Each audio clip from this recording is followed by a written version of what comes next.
We deliver our load and then we start heading back. But before we head back, we know we're going to have to fuel up. So we stop at the truck stop in Grand Island, Nebraska, and we fill our truck up, and we go to start it again, and the starter doesn't work.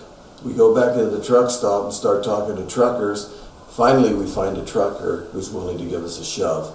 He gives us a shove, and we start up, and we go heading back home.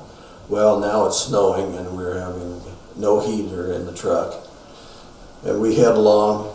Finally, we get into Wyoming, and we're near Cheyenne. Mike's parents live in Cheyenne, and he was raised there, so he wanted to go see his parents for a few minutes.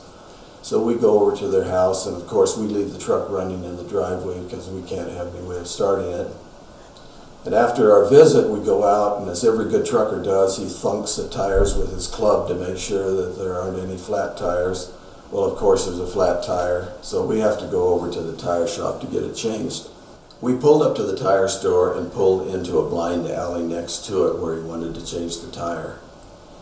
He started changing the tire with the engine running, but he didn't like the smoke, so he wanted us to shut it down. We told him we couldn't because we couldn't get it started, and he says, well, I'll just give you a shove when we're through and we'll get you started again. So he finishes the tire, and we're getting ready to go, and he has one of the young guys who works for him come up with a forklift to give us a shove backwards, but unfortunately he didn't put the forks down, and so he ran the forks through the radiator. And here we are with antifreeze pouring all over the ground, stuck with the truck sitting there. Well, Mike had a responsibility that he had to be back in Provo for the weekend, and so he took off and flew home, and I'm there with the truck with no radiator in it.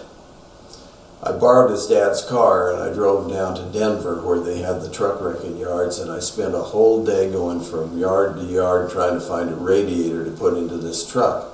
The only problem was the truck had a Dagenham diesel in it, which was the British diesel, and the radiators were different than those that had an American engine in it, and so there weren't any available. Finally, near the end of the day, I find one that would fit, and I drove back to Cheyenne, put it in the truck, and then drove home.